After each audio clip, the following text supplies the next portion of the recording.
It's Dorm Room Sports Chat. I'm your host, Emmy Comia, with analyst Evan Murray, UATV Sports Director Joey Petrello,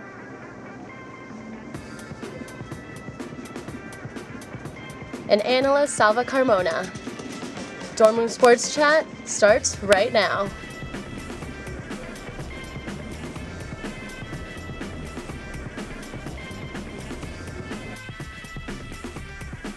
Hey guys, welcome to another episode of Dorm Room Sports Chat. I'm your host, Emmy Camilla, and I'm joined by our three analysts, Joey, Evan, and Salva.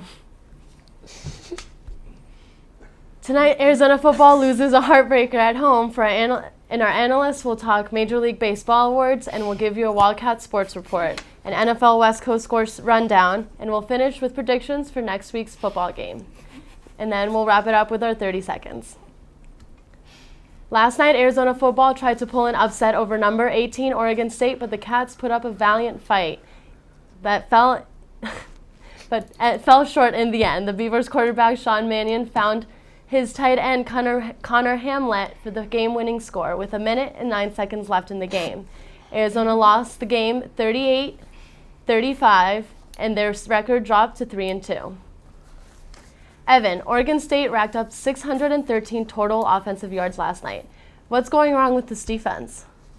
Well, I think the biggest problem with this defense right now is it seems to be miscommunication. Oregon State's receivers seem to be wide open a lot. Touchdowns seem easy. Also, Jordan Grandin, he led with tackles, but 15 yards, like 2 times in a row, 30 yards combined for penalties. That's just not, you can't make mistakes in a game when it's that close. It really obviously hurt us, almost cost us the game, so. Yeah, and the defense got on a roll for a little bit in the middle of the game, especially right after halftime. But yeah, Jordan Grandin flagged twice in a row for 15 yards. It's unacceptable to have that happen to you. And there was guys running wide open down the field. They were completing big plays. There was multiple plays where they completed 50-yard or 50-plus yard passes. So they've got to clean that up. Yeah, and just a little side note, Player of the Week is given to offense and defense every week. They weren't even giving it to defense this week. Rich Rod said no Player of the Week for defense, so that's pretty rough, I think. That pretty much summarizes the game for you. For the record, special teams, they should not be a special teams player of the week because that was just horrible. Well, combined both. Yeah. No good. All right, well, Salva, rough. Wildcats got banged up last night, including our quarterback, Matt Scott. How will these injuries impact Arizona football in the long run? If these players cannot get back to work, especially Matt Scott, season's over. Matt Scott's such a fundamental piece to this team that if he doesn't recover, we could possibly say that we've won all the games this season. But I do think he'll get back. I don't think this injury is that as bad. So the problem was more the 2 offensive linemen and 2 defensive linemen that got injured. We don't know. I haven't seen the medical report, but I do believe it's nothing that should take more than a week to recover.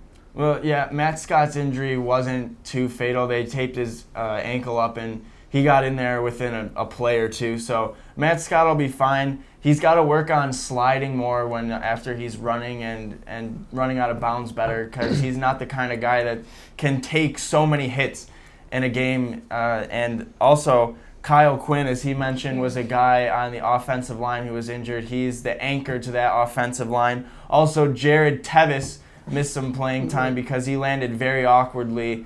And it's a shame to see somebody get hurt like that, especially when they weren't even touched by another player. He was just jumping in the air and he landed awkwardly. So that's really unfortunate that happened. That also, I think, had to do with some of the defensive problems, not having Tevis there. So, hopefully he can come back as soon as possible for the Wildcats. He tried to, but they took him out pretty soon after he came back in because he just couldn't cut with his ankle. Probably for the better too. Probably for the better, yes. All right, well, Joey, John Bonanno missed a very important field goal early on, and now he's 4 for 9 on the season. Should Coach Rich Rod give another kicker a chance? I I liked Bonanno last season after he replaced Alex Zendejas. I thought he did a pretty good job, but this season, I don't know if I trust Bonanno.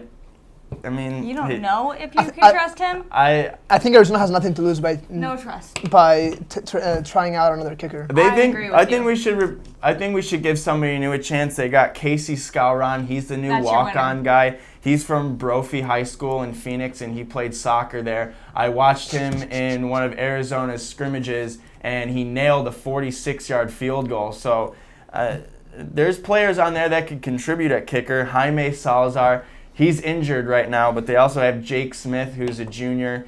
He could maybe see some playing time too. So I think at this point it might be a good idea to give somebody else a chance and maybe sit John Bonanno for a while, let him find himself, find his game again, and maybe he can get back in the lineup. But if the replacement does well, definitely keep Scowron in there or Jake Smith. Yeah, to me, I feel like it's no option, though. I'm not a Bonanno believer at all at this point.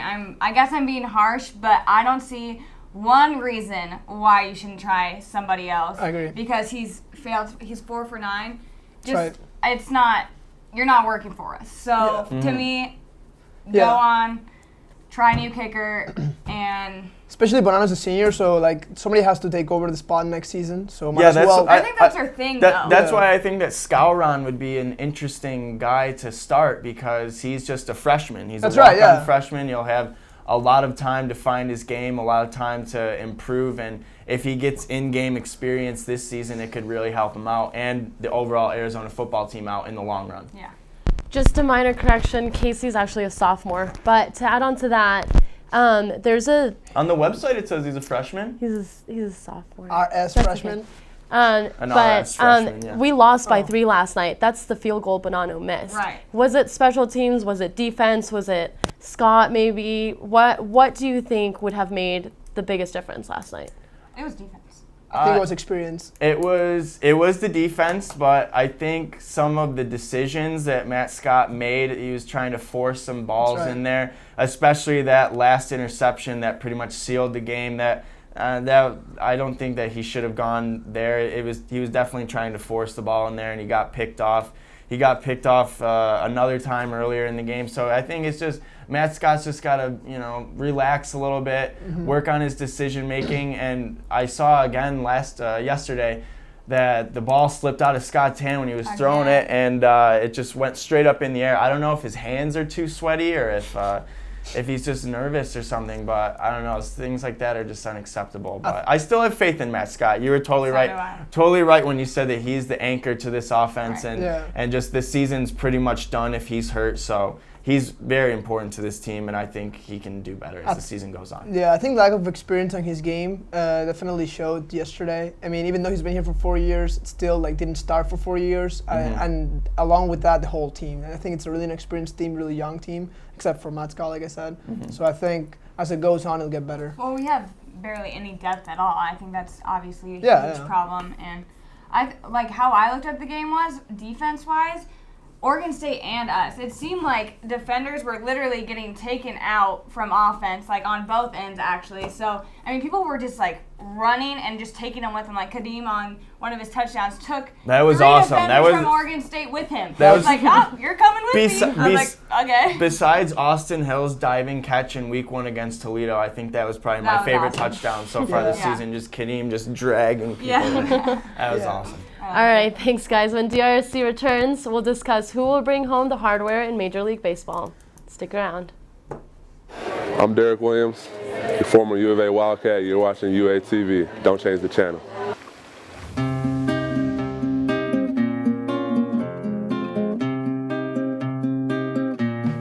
Make no mistake, I don't do anything for free. I keep my enemies closer than my mirror ever gets to me.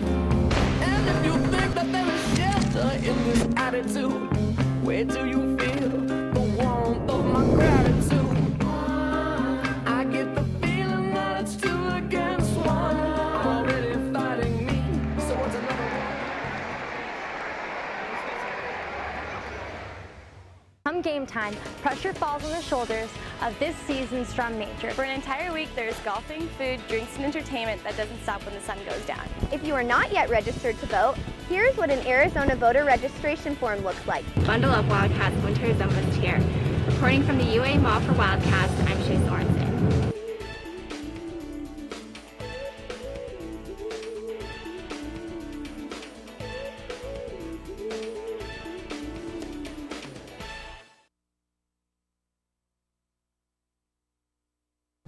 All right, welcome back to Dorm Room Sports Chat. Major League Baseball season is winding down, and an important subject right now is the Major League award races. Evan, Mike Trout and Bryce Harper have been all the hype this year as baseball's top rookies. Which one will be the Rookie of the Year? I'm going with Mike Trout, no doubt. He is... Hey, that rhymes. Right? Mike I'm trying Trout, to get no clever doubt. here. But Bryce Harper, 19 years old, that's the big deal about him. 22 home runs, 59 RBIs. That's nice, don't get me wrong. But Mike Trout is the league leader with 125 runs and 47 steals this year. That's huge. He missed almost the whole first month of season. So I'm giving it to Mike Trout, but I could see why Bryce Harper is the big hype as well. And Bryce Harper is a very good player. He's very young, and he's a solid player. I think I would go with Mike Trout too, but also Ryan Cook of the Oakland Athletics has been an amazing relief pitcher for them. 70 1/3 innings pitched, a 6-2 overall record, 14 saves this season, and he's a big reason why the Athletics are probably going to the playoffs. And I feel like the pitchers that are rookies haven't been getting as much coverage as they should, but Ryan Cook is absolutely lighting it up right now, and he's a rookie, and he plays for the Athletics, and he's just having an overall phenomenal season, and I wouldn't be surprised if he got Rookie of the Year as well. But Mike Trout, some people were even talking a little earlier that he could be a possible MVP, so I wouldn't be surprised at the least to see him be Rookie of the Year this year. Yeah, Ryan Cook's had a great year, but I feel like that's a little bit of a stretch just because Mike Trout has been the huge talk, even with MVP. I mean, what do you expect? Obviously, Rookie of the Year-wise, he's going to blow up. Yeah. Also, but Ryan Cook's team is going to the playoffs, and Mike Trout's might not. Just saying. I gotta say, but it's regular season what matters here. So I mean, if Mike Trout doesn't win Rookie of the Year, it'll be a total. I think it'll be a robbery if he doesn't get it. I mean, what do you have to do to win Rookie of the Year if you don't get it when you have the stats of Mike Trout? Right, Yeah. and I think that Trout's gonna win it. I'm just saying, look out for Ryan Cook. No, okay, but he's the dark horse. Not just that, also Mike Trout. Mike Trout is the best player on a team that on the paper is the best team. So you gotta count for that too. All right, Salva, there have been 7 no-hitters thrown this year, and there's a lot of pitchers in the MLB that could make Cy Young cases for. So who's your pick for Cy Young this season? I'm gonna go for CC Sabathia just because at the end of the season is who gets hot. And at the end of the season, CC Sabathia is the one that's been getting hot. Really good stats lately. 3.42 ERA, 14-6 wins to lose defeats, and the last week he's won last 2 weeks he's won every single game. So I'm gonna go with CC Sabathia, even though there are other good pitchers out there. But he also plays for the Yankees, and we've seen season after season that if you're ever playing really well in the Yankees, you have a better shot to win any individual award than if you're playing really good for any other team. Well, I'm going to disagree. I have to go with Gio Gonzalez of the Washington Nationals, a 21-8 record, 2.89 ERA, and 207 strikeouts in just 199 innings. He's having a tremendous season. He got traded over from Oakland, as you can remember, and I just feel like he's having a great season. The Nationals haven't been in the playoffs before, and he's a big reason why they're going this year. Steven Strasburg was just shut down. Doesn't matter, though, because Gio Gonzalez, has been there to step up the whole season. So I think you got to give it to Gio. All right, Joey, the MVP award is the most prestigious in all of baseball, and there's several players who are deserving. Who's your MVP for the 2012 season?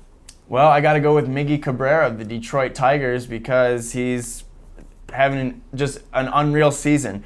325 batting average, 43 home runs, 136 RBIs, and Detroit has come back from a huge hole, and now they look like they're going to be in the playoffs. They just took over the #1 spot in the AL Central, and a big reason because of that is Miguel Cabrera, and he looks like he could be winning the Triple Crown this year as well. He leads the the league in a lot of offensive categories. So I got to give it to Miguel Cabrera. I'll go with Derek Jeter for this one, though, because Derek Jeter is almost 40 years old, and he has never won it, and he's having an amazing season. And the fact that he's never won it, and his last name is Jeter, makes him a really good candidate to win it. I don't think at the end of the day they're going to go with Jeter. I mean, there's Hamilton, there's Cabrera, Jeter.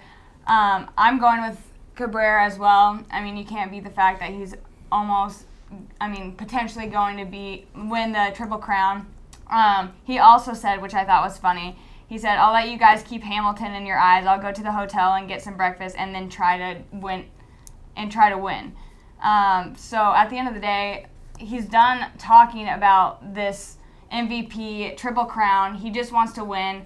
I think that shows a lot in an MVP. Well, I think Derek Jeter is the same way. He's the most level-headed guy in the league, yeah, I would say. agree. But also, I think that Miguel Cabrera has this over Jeter. Jeter only has 15 home runs and 58 RBIs. He's a hitter. He's not a home run guy. He gets a lot of hits.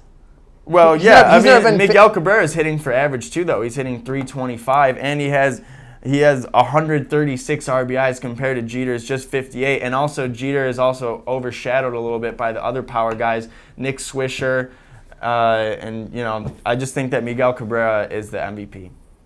With you. All right. After this quick commercial break, we'll come back with a Wildcat Sports Report, followed by a look at how the NFL West Coast teams fared this week. Don't go away.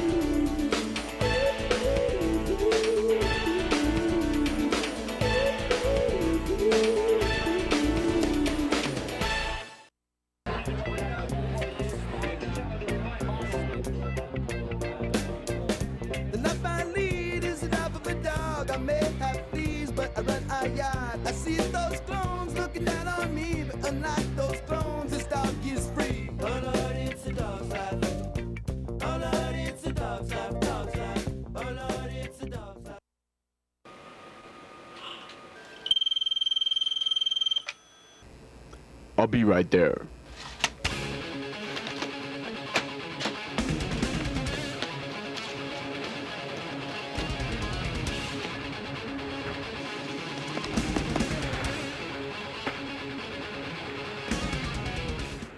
Thanks, cameraman. You're my hero.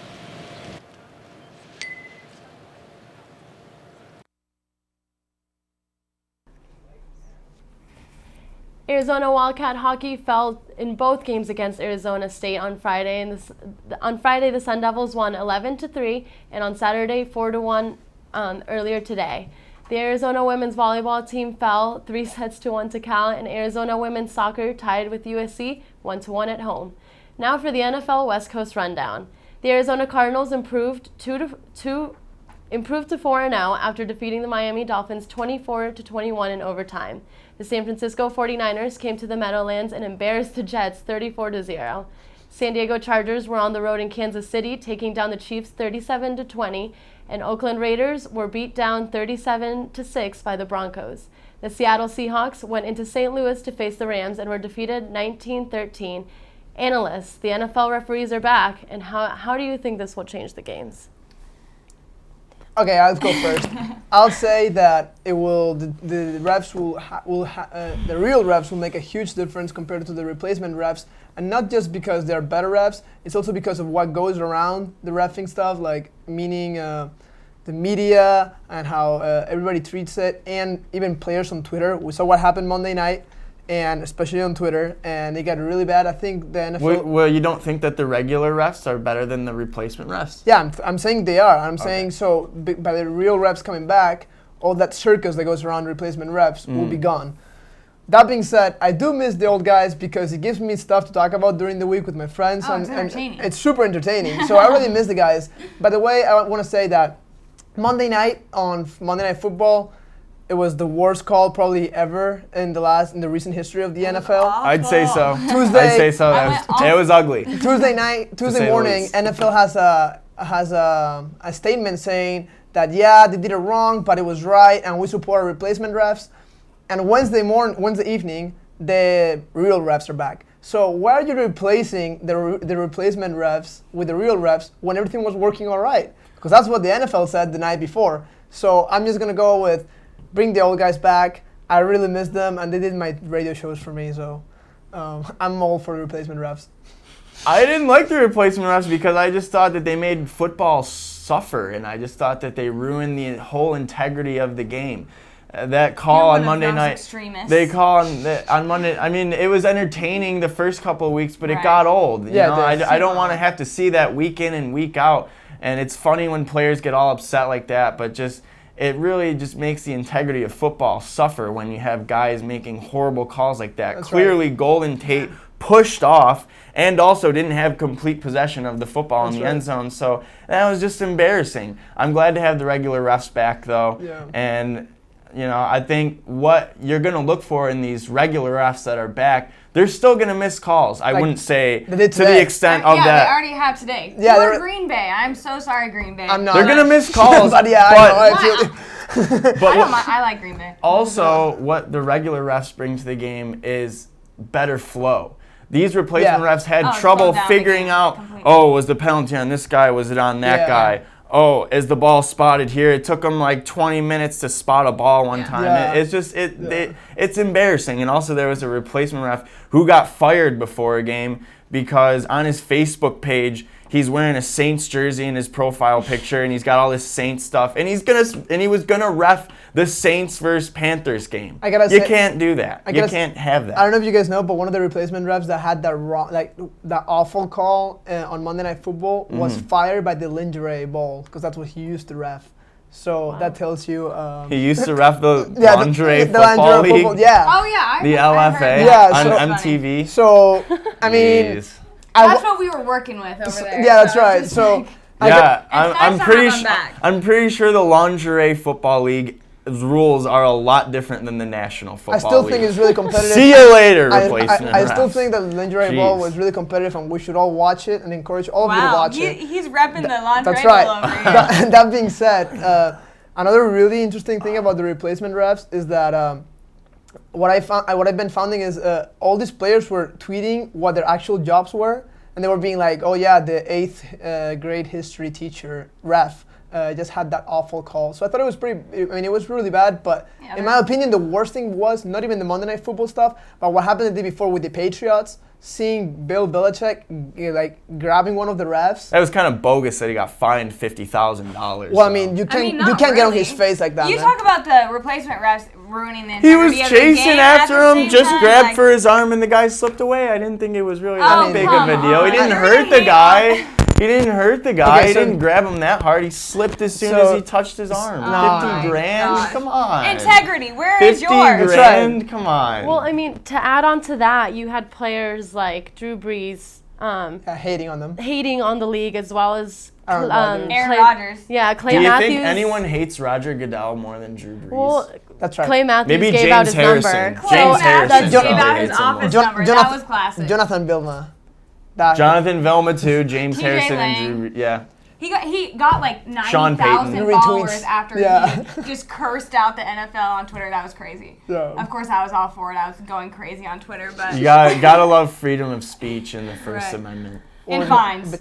And fines. All right, we're gonna go ahead and take a breather. We'll come back after this quick commercial break.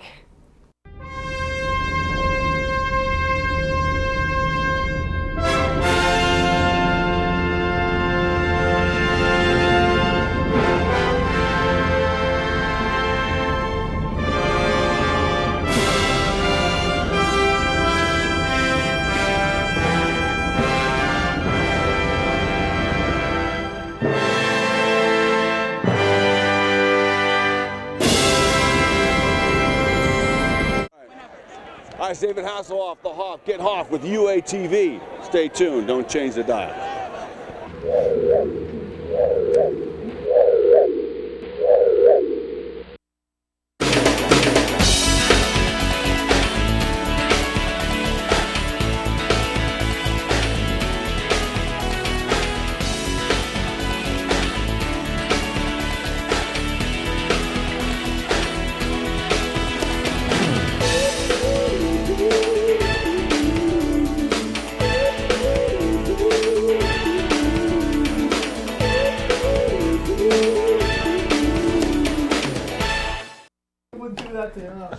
welcome back to Dorm Room Sports Chat. Next week, Arizona football has a difficult test against Stanford. Let's play predictions. Can the Wildcats avoid slipping to 500? What do you think, analysts? They're losing. I'll go for. They're losing. I think they're losing. Pains me though. Pains me. It hurts. I think they're losing. I'm 2 for 2 in the last 2 predictions. I think they're losing. Okay. No, but I got it right. I also said that last week Matt Scott was gonna get 2 picks. Bingo, 2 picks. But for the record, I'll say it again. This week he will get another 2 picks, and I think we'll lose the game on the road. It won't be as bad as Oregon, but I think we'll lose. Stanford is favored 12. I mean, not that that's. I mean, we were favored 3 in the last game, favored blah blah blah. Yeah. But at the end of the day, I'm not going against that. That's for sure. 12, I think we'll be lucky. It breaks my heart because this is a UA TV show, so I try to be as UA friendly as possible. But I don't think Arizona could win this game. Stanford is 21st in the nation in points against with 15.3. They held USC to 14. That's right. And USC has offensive weapons everywhere. I thought there was going to be a high-scoring game because I would think that any USC game would be a high-scoring game just because they have Matt Barkley, Robert Woods, just so many weapons. And also Josh Nunes, he's a good quarterback for Stanford. He's doing a nice job filling in for Andrew Luck. Stephon Taylor is averaging 4.7 yards per carry, so they got a pretty good running game. I think my final prediction is going to be Arizona 17, Stanford 35. I'm sorry. Wow. Sorry, everyone. I'm sorry. I think that gave me the goosebumps, actually. That's sad. But I don't. You don't think 17 to 35 I don't sounds think about it's that. right? I mean, I honestly don't think it's that far. I think that's too much. I think that's too many points for both teams. I'm going with 12, Really? 12 for Arizona, 21 for Stanford. Even after how the defense played against Oregon State this past week? but we got beat up. So I don't know. Well, guys are still going to be hurt, and it's on the road. I feel like the defense really feeds off the Zona Zoo, or at least the entire team feeds off them. They're going to be in Stanford, where everyone is going to be cheering against them, not the Zona Zoo going rah rah.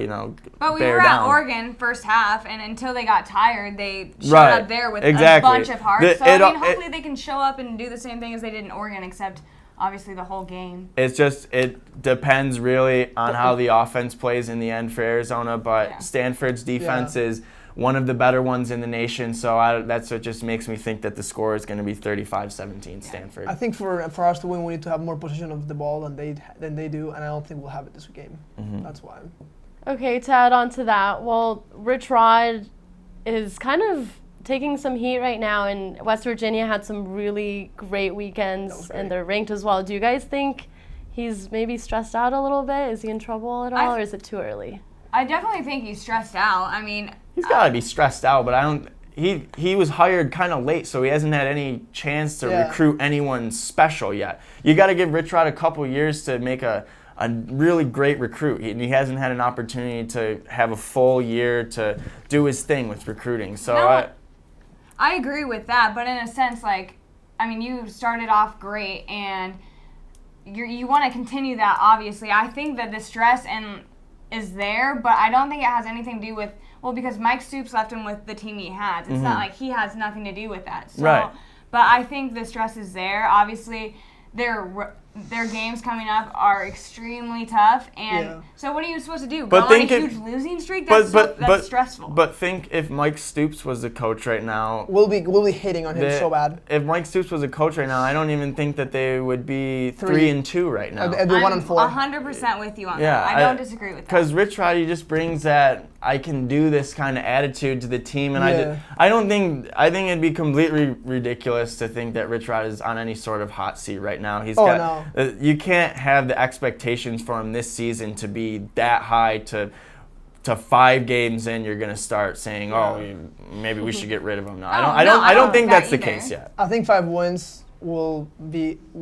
He has full support of the athletics department and of the local media. So if he wins 5+ games, it would be. If he wins 5+ games, that's more than all he has to do this season. Yeah. Mm-hmm. All right, we're gonna wrap things up with 30 seconds. Evan, you're up. All right, I'm talking about a few things. Okay, NBA, they're starting to do, they're proposing the flopping rule where they're going to actually have fines instead of in-game penalties. I think it's a great idea, step in the right direction. Not sure how you're going to fix that in the first place, but they're making way. And then Geno Smith, 88% completion, 656 yards, 8 touchdowns, 0 interceptions, nearly a perfect statistical game. Unreal. Heisman is looking his way, and I guess I'm up. Salva, you're up next. So I want to talk about the Ryder Cup, which is probably the most important event that happened today in the world of sports.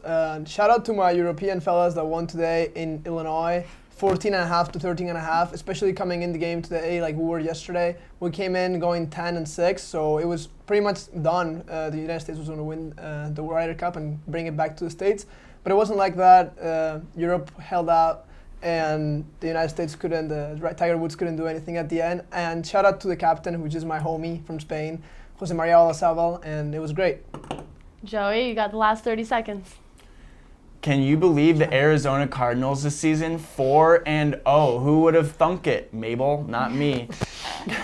Kevin Cobb, who would have thought that he was going to come in and lead the team as he was now? Evan was telling me about how people on Twitter were bashing him left and right, saying that he should go find a new job. Absolutely not. He led a nice scoring drive to send the game into overtime, and then the Cardinals won in overtime. So now they're 4-0. They're atop the division, and it looks like somehow, some way, they could be a playoff team this year. All right, that's going to wrap up Dorm Room Sports Chat for the night. For Joey, Evan, and Salva, I'm Ami Comia. Good night.